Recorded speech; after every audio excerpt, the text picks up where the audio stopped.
Good day everybody. Today we are doing algebraic equations from Unit 9. You'll see that the first section in this chapter is word sums.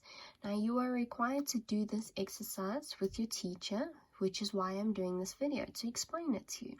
So open up your textbooks to exercise 9.1 on page 84, question 2, 4 and 5. Your first question from 2a says, what should be added to 92 to get 170? Now you can easily answer this question without using an algebraic equation. You could do the inverse of adding, which is subtraction. So you could say 170 minus 92 and then you would get your answer.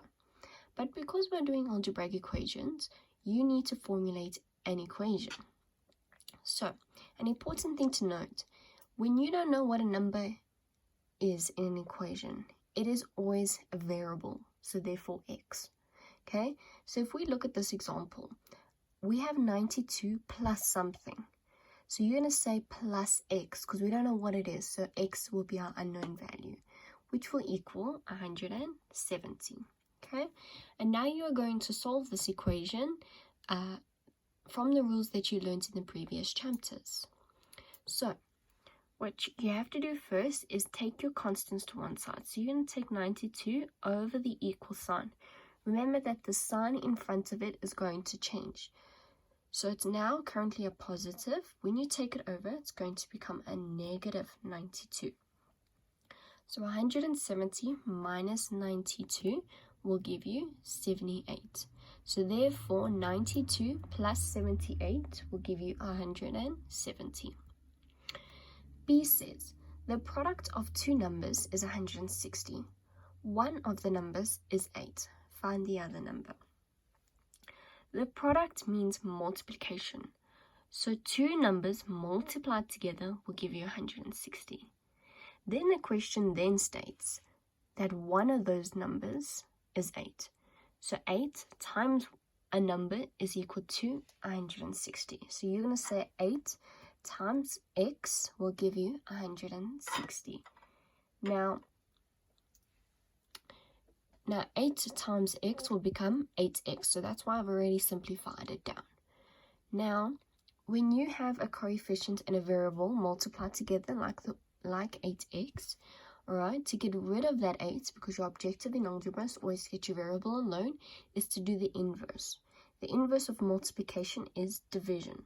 So when you have a question like this, you always divide by its coefficient, which is 8. So divide by 8 on both sides, because what you do to the one side, you always have to apply to the other side. So 8 cancels out with 8, and then 8 goes into 160 20 times. So therefore, 8 times 20 will give you 160. C says 3 times a number plus 16 is equal to 31. Find the number. So 3 times a number, so 3 times x plus 16 is equal to 31. So you write it exactly like they are stating it. Alright? Then, your first step is to get your constants to one side. So you're going to take 16 over the equal sign. So it's become 31 minus 16. Don't forget that change in sign, which will give you 15. You'll see that the computer has skipped that step. Please don't skip that step in your mathematical books. Alright, then your final step is to divide both sides by x's coefficient, which is 3. So you're going to divide by 3 on both sides, and x will give you 5. Alright, you'll see that this example has not shown me that I'm dividing by 3 like the previous example. Please do it in your books. You need to show all you're working out. Right, D says, find a number that if you add 4 to it and multiply the answer by 3 and then subtract by 4, you will get 65. Now, the most important thing about this equation is your brackets, okay? So that you can apply BODMAS correctly. Now, if we did not apply brackets, for example, find a number that if you add 4 to it, so if we said x plus 4 multiplied by 3, then subtract 4. If we did it like that, BODMAS states that we need to multiply by 3 first. But the question is saying we need to add 4 to x first. So you want to add in brackets with x plus 4 in order to do that first. Then you can multiply your brackets by 3, and then you're going to subtract all of that by 4. And your answer will be 65. Now, you can either distribute your 3 into the bracket, or you can take that negative 4 over the equal sign, simplify, and then distribute. Or you can do it at the exact same time. It doesn't matter, you will still get the same answer. So you'll see this video has taken negative 4 over the equal sign, which would have become a positive 4, and 65 plus 4 will give you 69. Okay, then you're going to distribute 3 into the bracket. When you distribute, you need to multiply to each term in the bracket. So 3 times x and 3 times plus 4, which will give you 3x, and 3 times 4 will give you 12. Then you want to take your plus 12 over the equal sign to get x alone, right? And that will become a negative 12. So 69 minus 12 will give you 57. Then you want to divide by 3 because we need to get rid of x's coefficient, which is 3. So divide by 3 on both sides. So the 3's will cancel out. X will be left alone, and 3 goes into 57 19 times. Okay, then question 4 says the sum of 3 consecutive numbers is 39. What are these 3 consecutive? What are these 3 numbers? All right. Now there are 2 ways which I'm going to show you which you can do, and you can pick whichever one suits you better. Okay. The first thing you need to understand is 3 consecutive numbers, meaning 3 numbers in a row on a number line. So in order. So 1, 2, 3. 5, 6, 7. Those are 3 numbers in a row. Okay, so you can't have something like 5, 8, 10. They are not in line with each other. Okay, they are numbers in between. So, the first way is you're going to add 3 unknown numbers. So, x plus x plus x. And you're going to equal it to 39. So, x plus x plus x will give you 3x is equal to 39. Then you want to divide by x's coefficient, which is 3. So divide by 3 on both sides.